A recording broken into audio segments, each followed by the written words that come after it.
Amém. Eu estava vendo o repertório deles aqui, eles mandaram antecipadamente as letras e uma das letras que a Priscila ainda vai cantar no final fala do filho pródigo. E eu me inspirei no sentido de falar um pouquinho sobre o filho pródigo, mas o filho pródigo é uma história que faz parte do capítulo de Lucas, capítulo 15 de Lucas. E lendo o capítulo todo, eu estava pensando o seguinte: a gente encontra em alguns lugares, algumas instituições, alguns lugares tem assim, setor de achados e perdidos, não é assim? Setor de achados e perdidos, até na igreja tem também, né? De quando aparece uma Bíblia por aí, óculos, carteira, celular, setor de achados e perdidos.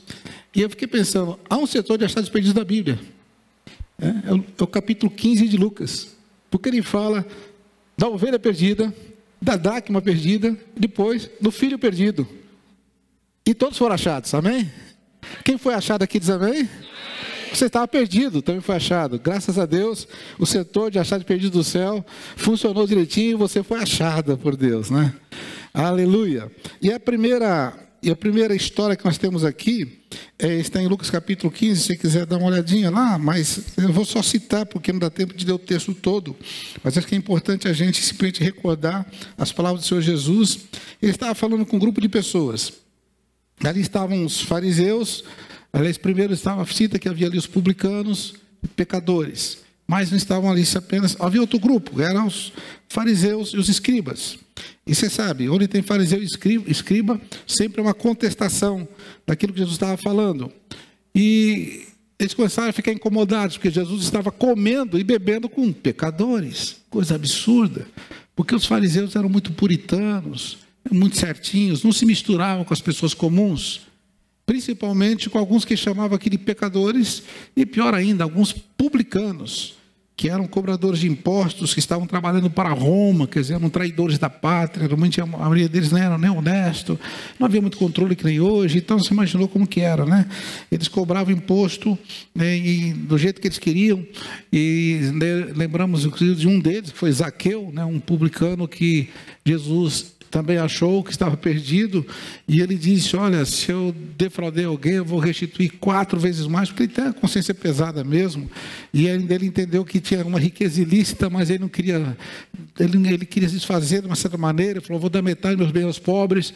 Então, me parece que ele era um homem muito rico, porque era cobrador de impostos, e Jesus, ele se relacionava com todas as pessoas, inclusive com essa classe tão desprezada. E ele estava ali, e mais alguns, que aqui o texto não diz o que eles eram, mas chama de pecadores. Talvez pessoas da sociedade já marcadas com esse tipo de estigma, pecadores. Só não come com eles, não anda com eles. Mas Jesus sentava-se com eles. Mas os fariseus chegaram ali também.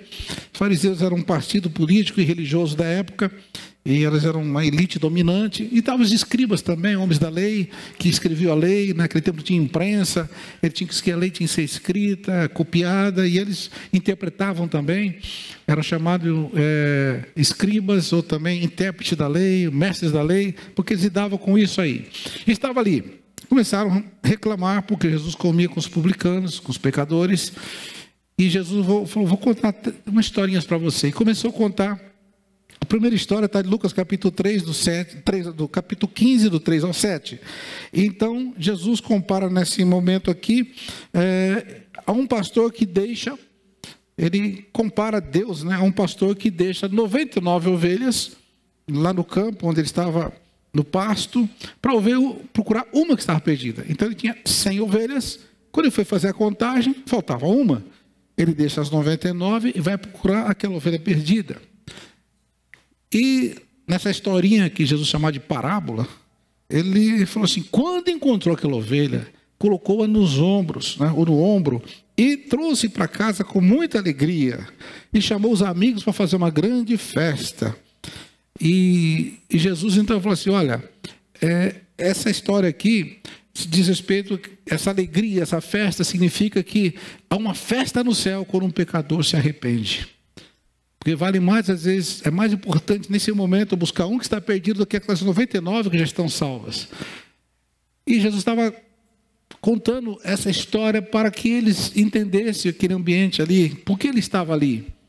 E no outro texto, Jesus, no outro texto de Lucas, Jesus fala assim, porque o Filho do Homem, ele veio buscar e salvar o que se havia perdido. Então Jesus tinha consciência da sua missão. E essas historinhas eram para ajudar eles a entender a missão de Jesus e o caráter de Deus, de amar as pessoas, não importa quem elas são. Na verdade, todos estão perdidos. Alguns acham que não estão, mas estão também. Todos estão perdidos. Toda a humanidade se extraviou, se desviou. E Deus, então, envia Jesus, o Pai envia Jesus para buscar, trazer de volta. E ele falou, eu vim buscar o que se havia perdido. Conta outra história. No versículo 8 ao versículo 10, ele fala de uma outra parábola. Fala assim, uma mulher tinha uma moeda, naquele tempo era uma dracma, que equivalia provavelmente a um dia de trabalho, de um trabalhador comum, uma diária de um trabalhador comum. Vamos colocar hoje 150, 200 reais, depende do trabalho, mas era moeda. Ela tinha 10 moedas, essa senhora. E ela foi contar ali seu potinho, seu cofrinho, faltava uma, só tinha 9. E havia perdido dentro da sua casa aquela moeda. E aí Jesus conta então que ela acende a luz, procura a luz ali, né? Que é tudo meio escuro, acende a lamparina e começa a varrer a casa e limpar a casa e mexer em tudo, até que ele achou aquela moeda. Quando ela achou aquela dracma, ela chamou as amigas, fez também uma festa para comemorar, para celebrar que ela tinha achado a dracma perdida. Aí Jesus fala outra vez, olha, é muito importante quando a pessoa se arrepende, porque quando um pecador se arrepende aqui, há uma grande festa no céu. Amém? Você tem ideia da festa que aconteceu no céu quando você se arrependeu dos seus pecados? Jesus falou que os anjos celebram, eles fazem festa. Jesus falou aqui, há uma grande alegria no céu. Quem já promoveu a alegria do céu, diga amém. Quando você aceitou Jesus, se arrependeu dos seus pecados, você foi achado por Ele, houve festa no céu. Há uma expectativa dos anjos. Jesus menciona 2 vezes aqui, festa no céu, nesse capítulo, porque lá no céu há uma interação com a terra. Eles estão esperando que aqueles que estão perdidos sejam achados. E Jesus sai procurando, o bom pastor sai procurando a ovelha perdida, e aqui nesse caso, representado por aquela mulher que vai buscar a dracma perdida, aquela moeda perdida. Aí então, quando se encontra, há uma grande festa no céu. E eles estavam prestando atenção, eu creio que os fariseus até estavam gostando muito das historinhas, porque afinal de contas, é bom procurar uma ovelha, é bom achar uma moeda perdida. Quem não quer achar uma moeda, né? Ainda mais eles que acham que muito dinheirista, né? Falou, opa, não pode perder a moeda não, tem que achar essa moeda. Que história boa, né? Não pode perder a moeda, Jesus é um bom economista e tal. Aí ele falou, vou contar mais uma para vocês. Ele falou assim, é o seguinte, um pai tinha 2 filhos, era um senhor muito rico. E a partir daí, no versículo 11 ao 32, é uma história mais longa, né? Alguns conhecem, é uma das parábolas mais conhecidas da Bíblia, é uma das parábolas muito conhecidas, chama a parábola do filho pródigo. Sempre cantaram esse nome, mas pródigo. Pródigo quer dizer aquele que gasta tudo que tem, aquele pessoa inconsequente. E aí, um dos filhos, o mais novo, chegou para o pai e falou, pai, eu quero a parte da minha herança. Eu quero ir embora. Quero ver minha vida, quero ter liberdade. Chega dessa prisão aqui é tudo muito limitado. O senhor acha que eu vou usar uma expressão minha, né? Não está na Bíblia. O senhor é um velho chato, controla a gente, não dá moleza. Eu quero ter liberdade, eu quero ver meus amigos, ver minha vida, papai. Me dá a minha parte da herança, eu já quero tudo. E aí, o pai, tá bom, repartiu a propriedade. E o filho então saiu para curtir a vida. E no começo, cheio da grana, foi tudo bem, muitos amigos, muita festa, muitas baladas. Você pode imaginar, um jovem descabeçado, cheio de dinheiro, só faz coisa errada. E aí então, se embrenhou pela vida, foi perdendo tudo. Quando não tinha mais nada, também não tinha mais amigo, não tinha ninguém para ajudá-lo. Ele estava numa terra estranha, muito distante. E aí ele foi, no máximo, lá no fundo do poço, né, da sua tragédia pessoal, foi apacentar porcos. Olha só. Essa história começou a assustar os fariseus, porque porco era uma coisa muito imunda para eles, uma carne imunda, e apacentar porco. Quando fala de ovelha, dracma, mas porco. E ele queria até comer daquelas alfarrobas, né? Alfarroba tinha uma plantinha verde lá, eles dão para os porcos. E ele falou que ia comer isso aí, mas que nem sobrava isso para ele, né? As vagens da alfarrobeira dos porcos, e não sobrava nada, coitado, passando fome. Foi aí então que ele caiu em si, né? Caiu em si e falou, poxa vida, o que eu estou fazendo aqui? Essa parte é importante. caindo em si. Você já caiu em si? Sabe o que é cair em si? É quando você toma consciência. É quando você percebe que está na hora de dar um basta numa situação, que alguma coisa está errada, de que tem que haver uma revisão, né? Tem que haver, quem sabe, um retorno de um lugar. Você tem que, algum ajuste, você caiu em si. Quem já caiu em si, diga amém. Amém, né? Você estava num caminho torto e você indo para o abismo, para o buraco. No começo achava que está tudo legal. Depois que você vê que drogas, que essa coisa toda, os vícios, as baladas, o dinheiro, tudo isso não dá felicidade. E você caiu em si. Caiu em si, amém? Caiu em si, na verdade, não é uma expressão, dizer, o Espírito Santo te convenceu. Amém? Essa é a grande verdade, né? Para você cair em si, só o Espírito Santo mesmo. Às vezes algumas pessoas falam, meu filho está nas drogas, o que eu faço? Eu já falei com ele, meu irmão, meu fulano, aquele. Irmãos, enquanto não cair em si, quer dizer, enquanto não houver um despertamento, e ele falar, como aquele jovem falou, né? Estou aqui sofrendo. Quantos empregados meu pai tem comida de sobra, eu aqui morrendo de fome. E aí então, ele teve uma ideia corajosa. Eu voltar para casa, só que eu vou ter que falar a verdade. Vou dizer, pai, pequei contra o céu, pequei contra ti, não tem jeito, me aceita de volta, pai. Olha, eu posso ser, não sou mais digno de ser seu filho, mas trata como seus empregados, se você é escravo, eu faço o que eu quiser, porque aqui eu tenho certeza que vou ter... Os empregados do Senhor vivem uma vida maravilhosa, perto do que eu estava vivendo, então eu prefiro ser empregado do Senhor novamente. E o pai, Ló já estava esperando ele na porta, quando avistou ele de longe chegando, correu, abraçou aquele moço, talvez todo maltrapilho, né, mal cheiroso, e o pai estava esperando, abraçou e beijou, para sua surpresa, porque... Na sua cabeça, provavelmente aqui não está no texto, mas pode imaginar, ele não sabia o que ia acontecer. O pai podia já repreendê-lo de longe. Vai tomar banho, menino sem vergonha, seu rebelde. Vai para o canto ali, você é empregado mesmo, você vai aprender agora. Não, o pai correu, abraçou e o beijou. Antes de prosseguir, eu estou lembrando uma história que eu ouvia também. Deixa eu falar em músicas antigas, vou contar a história antiga. Coisa que a gente ouviu lá na escola bíblica, dominical. Aí aquele jovem, é um paralelo com isso aí. O jovem, fala que um jovem, ele também sai de casa, sabe aquele filho que tem de tudo, mas na hora que ele começa a reclamar de tudo, aquele filho ingrato e tal, e falou, pai, eu vou embora dessa casa, isso é muito chato, eu tenho uma vida maravilhosa, vocês me prendem muito, e foi para o mundão.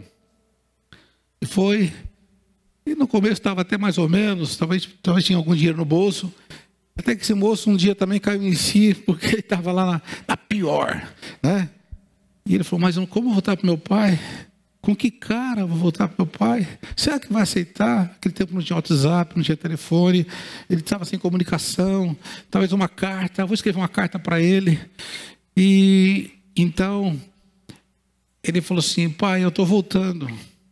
Eu sei que provavelmente você não vai nem me aceitar, mas vamos fazer o seguinte, a casa dele ficava em frente, assim, bem a linha do trem, sabe? Passava o trem ali.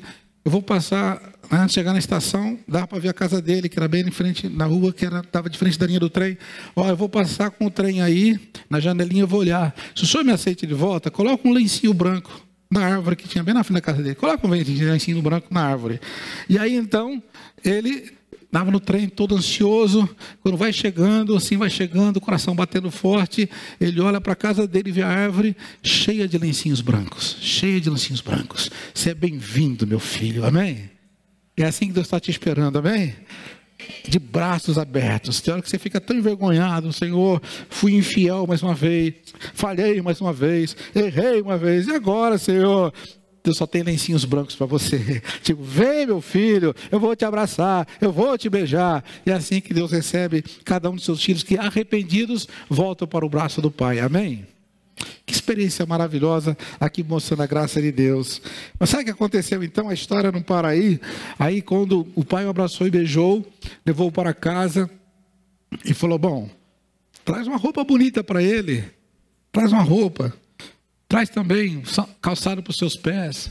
Mas não traga qualquer roupa, viu? Traga a melhor roupa, amém? E traga um sapato para os seus pés. E depois traz um anel para o seu dedo. E vamos fazer uma festa, hein? Tem um novilho, tem um boizinho ali, que ele está sendo engordado para um dia especial. Pode matar isso aí. E chama todo mundo, vamos fazer uma grande festa e nos alegrar. Aleluia. Olha só, há sempre uma festa quando você se apresenta diante de Deus, arrependido, né? E se coloca, Senhor, eu pequei, eu errei, mas Deus te aceita de braços abertos, te dá a melhor roupa, te dá o sapato, né? Só lembrando aqui que, olha, ele voltou maltrapilho, nem tinha roupa mais, né? Voltou descalço, gente. Aquele tempo quem dava descalço eram os escravos. E o pai falou: não, você não vai dar que nem escravo aqui não, você vai colocar o sapato, uma sandália, né? E o anel era uma coisa muito importante, não é um anel qualquer, hoje é qualquer um anelzinho. Naquele tempo o anel era muito especial, porque um pai dele, que era uma pessoa muito importante, usava aquele anel, provavelmente que era o selo, era onde ele selava os compromissos, enfim, usando a autoridade dele, com a assinatura dele.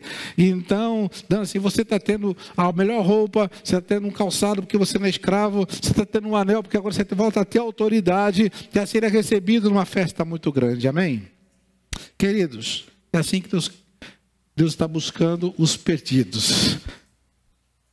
100 ovelhas, né? 1% se perdeu, ele se importou com 1%, amém? 10 dracmas, 10, né?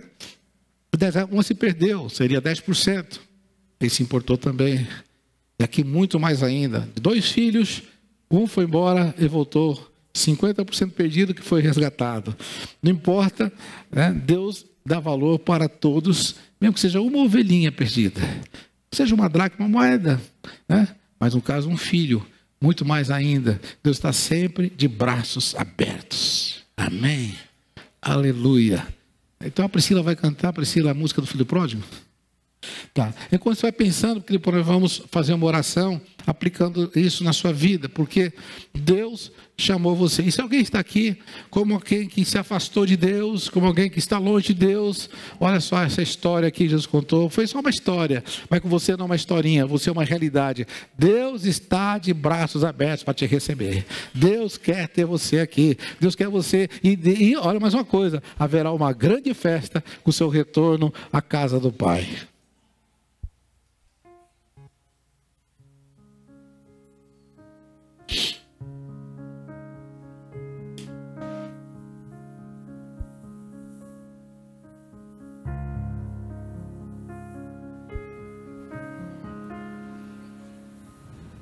Fim de tarde no portão, a cabeça branca ao relento.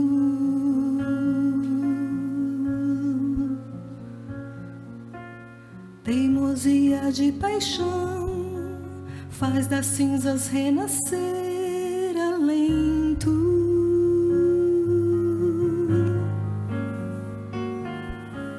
Na estrada o seu olhar procurando um vulto conhecido.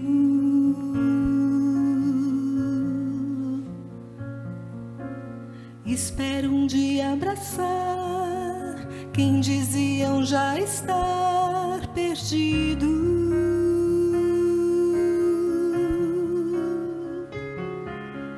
O seu amor é tão forte, mais que o inferno e a morte. São torrentes que arrebentam o chão. Mais fácil secar os mares, apagar a estrela Antares, que arrancar o amor do seu coração. Fim de tarde se debruça no portão.